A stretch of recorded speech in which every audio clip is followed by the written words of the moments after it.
The night the gym didn't unlock. My name is Victoria Reeves, and I'm 31 years old. I work as the night shift manager at the Fitness Hub Gymnasium, located in a small shopping center in Des Moines, Iowa. And the night the power went out during a severe thunderstorm, and I realized I wasn't alone in that building, is the night I discovered that sometimes the person you're most afraid of is someone you never saw coming. Before I begin, if you ever work alone at night in a facility that requires physical access, like a gym, always check every corner before you lock the doors. Keep listening, because the person I found hiding in the basement of that gym that night had been there for hours, waiting for the power to go out. And I still don't fully understand what they were planning to do. I had been working at the Fitness Hub for about 4 years. It was a decent job, good pay, flexible schedule. The gym was open 24 hours on weekdays, but closed at 10 p.m. on weekends. My responsibility on Thursday nights was to close out the facility at 10. I would do a final walkthrough to make sure all the members had left. I would shut down the cardio equipment. I would lock the doors. I would arm the security system. Then I would go home. The Fitness Hub was located in a shopping center that included a grocery store, a pharmacy, a dry cleaner, and a few other small businesses. The gym occupied one corner of the building. It had a main entrance area with a front desk. It had a large workout floor with treadmills and weight machines. It had a separate room for free weights. It had a studio space where they held yoga and aerobics classes. And it had a basement that contained the mechanical equipment for heating and cooling the building storage for extra equipment, and a small laundry room where they washed towels. Thursday nights were typically slow. Most people came to the gym in the mornings before work or in the evenings after work. Thursday nights attracted fewer visitors. Tonight had been no exception. By 9:30, there were only about 8 or 9 people in the gym. By 9:45, most of them had left. By 9:55, I was doing my final walkthrough before closing. I walked through the main workout floor. I turned off the cardio machines. I made sure the water fountain was off. I checked the bathrooms to make sure they were empty. I checked the free weight room. I checked the studio space. Everything was empty. Everything was secure. I was ready to lock up. The weather outside had been getting progressively worse throughout the evening. The forecast had mentioned a severe thunderstorm moving through the area around 10 p.m. I could see it approaching through the gym's large windows. The sky was getting dark. The wind was picking up. The first drops of rain were starting to fall. I decided to hurry up and get out of there before the worst of the storm hit. I went back to the front desk. I grabbed the alarm panel. I was about to punch in the code to arm the security system when I heard something that stopped me. It was a sound from downstairs, from the basement. It was a loud, crashing sound, like something had fallen or been knocked over. It was significant enough that I heard it through the floor. I paused. I listened. I waited to see if there would be any other sounds. For a moment, there was nothing. Just silence. Then I heard it again. Another sound from the basement. This time, it sounded more like movement.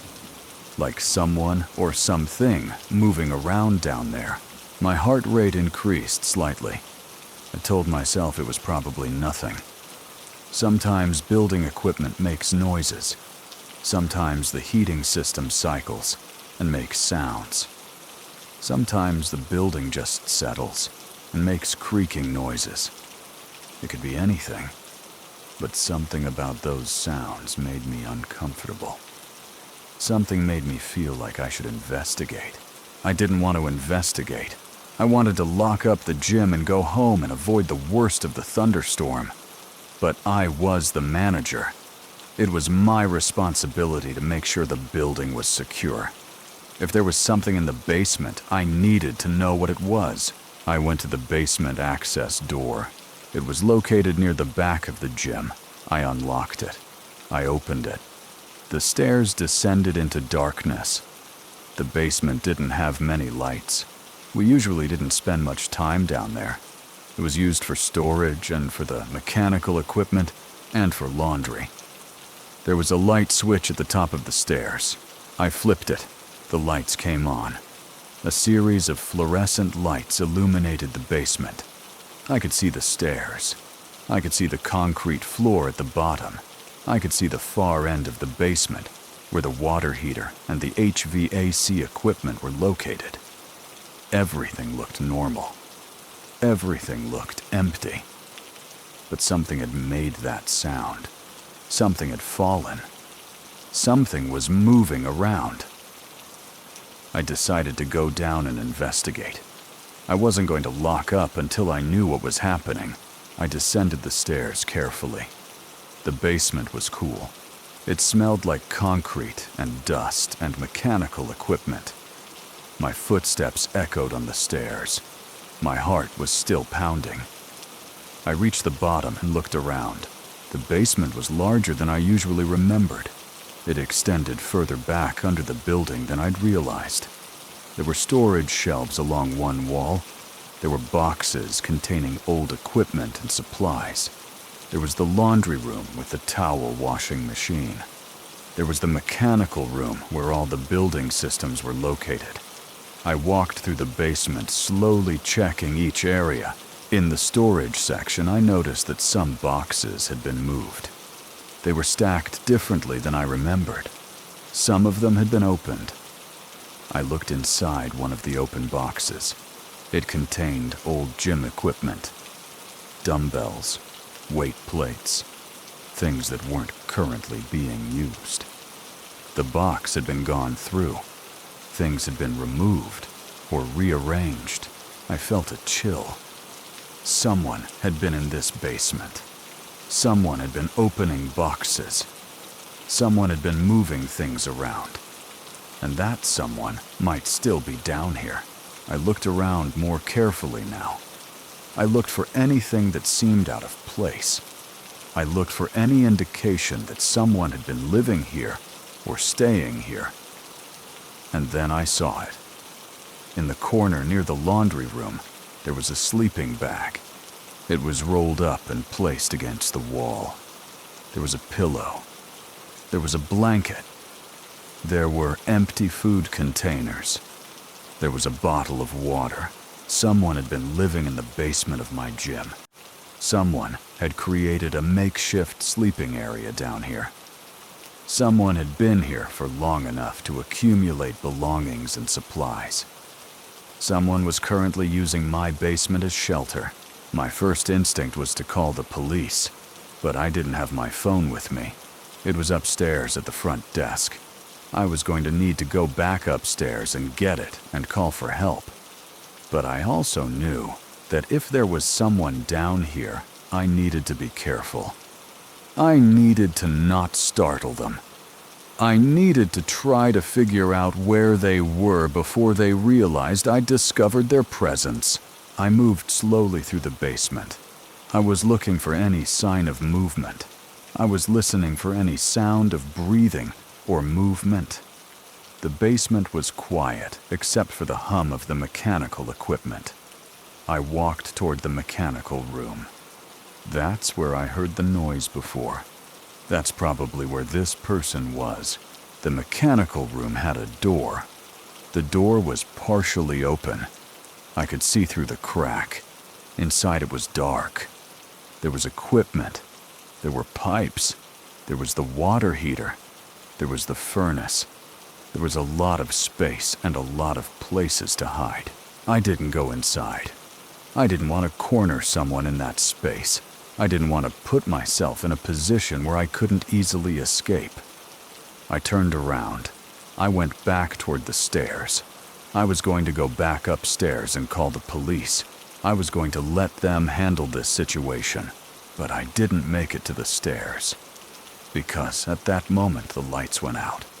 The entire basement went dark. The storm had knocked out the power to the building. The basement was now completely black.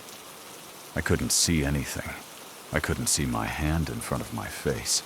And I wasn't alone down here. I froze. I didn't move. I didn't make a sound. I was standing in complete darkness in a basement with someone else. Someone who had been living down here. Someone who had created a sleeping area. Someone whose presence in this building was not authorized. Someone who was now also in the darkness with me. I heard breathing. I heard it clearly. Not my breathing. Someone else's breathing. It was coming from the mechanical room. The person was still in there. The person was listening to me, just like I was listening to them. And now that the power was out, the person probably realized that I had discovered their presence. I didn't know what to do. I didn't have my phone. I didn't have a way to call for help. I was in a dark basement with an unknown person who had been living in my gym. And the storm outside was severe enough that no one was going to notice if something went wrong in here. No one was going to check on me. I moved toward the stairs. I was moving slowly and carefully, but I was moving. I was trying to reach the stairs before this person could move. I was trying to get upstairs and lock the doors and call the police. But then I heard a voice. It came from the mechanical room. It was a male voice. It said, "Don't go upstairs." It said, "If you go upstairs and call the police, I'm gonna have to do something about that." It said, "I don't want to do anything about that, but I will if I have to." I stopped. I didn't move. I didn't respond. I was assessing the situation. This person was threatening me. This person was saying that if I called the police, they would hurt me. This person was indicating that they were willing to use force to keep themselves from being discovered. I said, "I'm not going to call anyone." I said, "I don't care what you're doing down here." I said, "You can stay as long as you want." I said, "Just let me leave." The voice from the mechanical room was quiet for a moment. Then it said, "You're lying." It said, "You already called the police." It said, "They're going to be here soon." I said, "No." I said, "I don't have my phone." I said, "It's upstairs." I said, "I haven't called anyone." The voice said, "You're lying." It said, "You're going to call them as soon as you get out of here." It said, "I can't let you leave."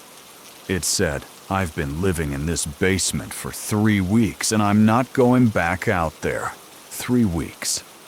This person had been living in the basement of my gym for 3 weeks. This person had been coming in and out. This person had been avoiding detection. This person had established a life down here. And now I had discovered it. And the person wasn't going to let me leave. The person came out of the mechanical room. I could see them as my eyes adjusted slightly to the darkness. It was a man. He was thin. He looked unhealthy. He looked like someone who had been living rough. He was holding something in his hand. I couldn't see clearly what it was, but it looked like it could be a weapon. It could be a knife or a tool or something that could hurt me. I said, "Okay." I said, "I understand." I said, "I'm not going to call anyone." I said, "We can figure this out." But even as I said those words, I knew I was in danger. I knew the situation could go very bad. I knew that this man was desperate, and that desperate people do things they don't intend to do. The man said, "I need you to come back to the mechanical room with me." He said, "I need you to help me." He said, "I've been trying to figure out how to get the power back on, and I can't do it alone." He said, "If you help me, I'll let you leave." I didn't believe him. But I also didn't see any way out of this situation. I didn't see a way to escape. The basement was dark. The man was between me and the stairs. The man had something in his hand that could be a weapon. I was alone. No one knew I was here. No one was coming to help me. I said, "Okay." I said, "I'll help you." I moved toward the mechanical room. The man moved aside slightly to let me pass. I could smell him as I walked by. He smelled unwashed. He smelled like someone who had been living in poor conditions. Inside the mechanical room, it was even darker. There were no windows. There was no external light. There was only the sound of the mechanical equipment and the sound of the storm outside muffled through the building above us. The man said the power went out. He said, "That happens sometimes during storms." He said usually the building has a backup generator and the lights come back on. He said, but this time the generator didn't kick in. He said, "I think it might be broken." I said, "Where's the generator?" He pointed to a corner of the mechanical room. In the darkness, I could barely see it. It was a large box-like piece of equipment. It was silent. It was not running. I said, "I don't know anything about generators." I said, "You need to call someone to fix it." The man said, "No." He said, "I can't call anyone." He said, "I can't have anyone else finding out I'm here." He said, "You need to look at the generator and figure out why it's not working."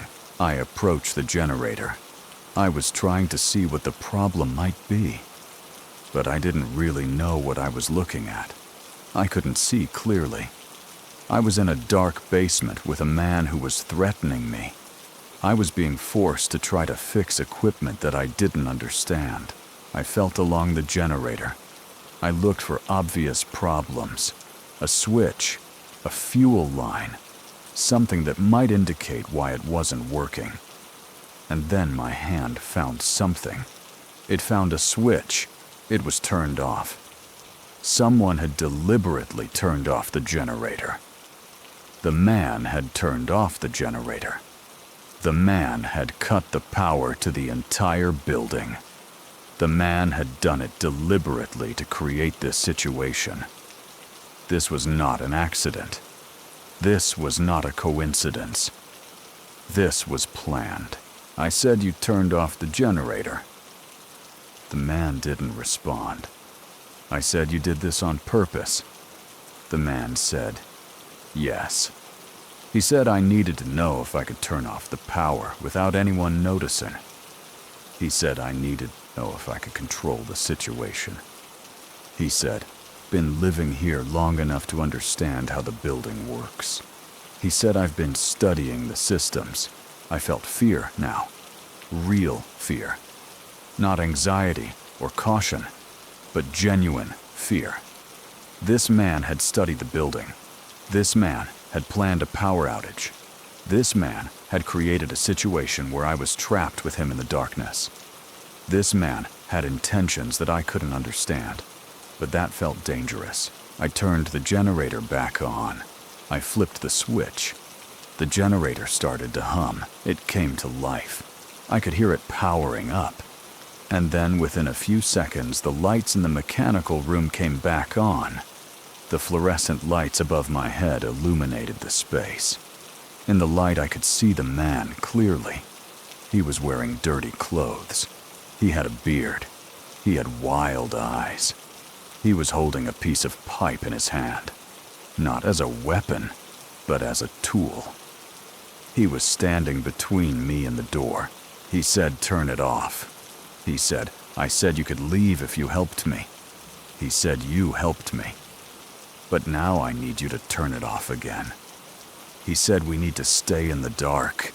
He said, "We need to stay down here together." He said, "I've been alone too long and I need someone to talk to." I realized what was happening. This man wasn't trying to hurt me physically, but he was trying to trap me emotionally. He was trying to keep me here as a companion. He was trying to make me stay in the basement with him. He was trying to use me to satisfy some need for human connection that his isolation had created. I said no. I said, I'm not turning off the generator again. I said, I'm leaving now. I moved toward the door. The man stepped in front of me. He said no. He said, you're staying here with me. He said, you're going to stay here until I figure out what I'm going to do. I pushed past him. He grabbed my arm. His grip was strong. But I was desperate. I was terrified. I was thinking about nothing except getting out of that basement. I pulled my arm away from him hard. The motion was sudden and forceful. The man lost his balance. He fell backward. He hit the ground. I didn't wait to see if he was okay. I ran for the stairs. I ran upstairs. I reached the ground floor of the gym. The lights were on. The emergency lights had come on when the generator kicked back in. I could see where I was going. I ran to the front desk. I grabbed my phone. I dialed 911. The dispatcher answered. I told her that there was a man in my basement. I told her he was holding me. I told her I was at the fitness hub in the shopping center. I told her I needed help immediately. The dispatcher said police were being dispatched. She said, stay on the line. She said, stay somewhere safe. I hung up on her. I was too panicked to stay on the line. I moved toward the front door. I needed to get out of that building. I needed to get away from that man. I unlocked the front door, and I stepped out into the storm. The rain was coming down hard. The wind was howling. The lightning was flashing. The thunder was constant. But I didn't care. I was outside. I was away from that man. I was on the street in a terrible thunderstorm, but I was safer here than I had been in that basement. I could hear sirens in the distance. Police sirens. They were coming. Within a few minutes, police cars were pulling into the shopping center parking lot. Officers were jumping out. They were running toward me. They were asking if I was okay. I told them to go down to the basement. I told them there was a man down there. I told them he was hiding in the basement. The police went into the gym. They went downstairs. Within a few minutes, they came back up with the man. He was not resisting. He was compliant. He was willing to be arrested. He was making no attempt to escape. He was walking with the officers as they took him toward the police car. As they put him in the car, he looked at me. He made eye contact. And for a moment, I could see something in his expression. It wasn't anger or malice. It was sadness. It was loneliness. It was the expression of a person who had been isolated so long that their understanding of normal human interaction had completely deteriorated. The police officers asked me questions. I told them everything. I told them about the sleeping bag in the basement. I told them about the boxes that had been opened. I told them about the man living here for 3 weeks. I told them about the power outage and the way he had deliberately cut the power. The man was arrested and taken away. The police secured the building. An officer drove me home. I was shaking. I was exhausted. I was traumatized by the experience. The next day, I learned that the man had been homeless. He had been living on the streets. He had found a way into the gym through the loading dock. He had discovered the basement, and he had decided to stay there. He had been living there for exactly 21 days. He had been coming and going through a maintenance door that he had learned to bypass. He had created a life in that basement because he had no other place to go. He was charged with trespassing and unlawful entry. The police said they couldn't charge him with anything more serious because he hadn't actually threatened me with violence. He had threatened me with force, but technically he hadn't hurt me. The system was going to release him They didn't have anywhere to put him except back out on the streets. I requested a transfer to a different gym location. I couldn't work at the fitness hub anymore. Every time I went into that building, I thought about the basement. I thought about that man's desperate face. I thought about how close I had come to being trapped down there with him indefinitely. But here's what haunts me about that night. Here's what I think about when I'm alone. That man wasn't trying to hurt me. That man was trying to connect with me.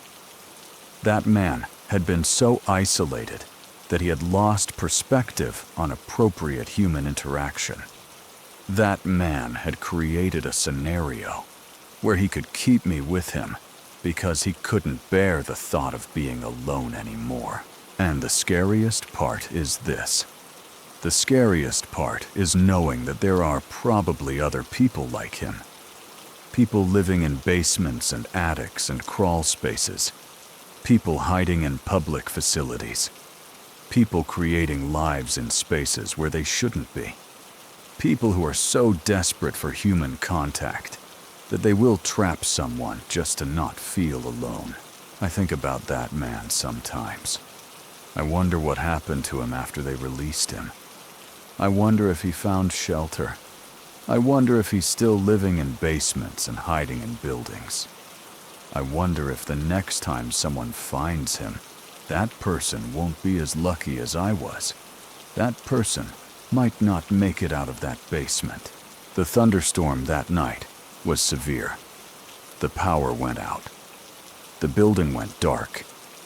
And in that darkness, I discovered something about human desperation that I wish I didn't know. I discovered that loneliness can drive people to do things that they would never normally consider doing. I discovered that sometimes the person you're most afraid of is someone who is simply afraid of being alone. And I think about what I said to him when he was threatening me. I told him I understood. I told him we could figure it out. But I didn't mean those things. I was just trying to survive. I was just trying to stay alive in a dark basement with someone I didn't know. But what if I had meant those things? What if I had actually sat down with that man in that basement and listened to his story? What if I had tried to understand what had led him to hide in a gym? What if I had tried to help him instead of just trying to escape? I'll never know the answer to those questions. I'll never know if it would have made a difference. I'll only know that on a night when a severe thunderstorm knocked out the power to a building, I found myself trapped with someone whose desperation had led him to commit an act of violation. And I'll know that sometimes the scariest moment of your life isn't the moment when someone attacks you. It's the moment when you understand that the person attacking you is also a victim. That the person trying to trap you is also trapped. That the person making you feel like a prisoner is also imprisoned by their own circumstances. The gym is still there. The basement is still there. I don't know if anyone else has tried to live in that basement since that night. I don't know if the security has been improved enough to prevent it from happening again. I only know that when I drive past that shopping center now, I think about the man. I think about his desperate face as the police took him away. I think about the fact that he's still out there somewhere, probably still homeless, probably still looking for a place to hide. And I think about how fragile the line is between being safe and being trapped, between being alone and being completely isolated, between a normal evening closing up a gym and finding yourself face to face with human desperation in a dark basement during a thunderstorm.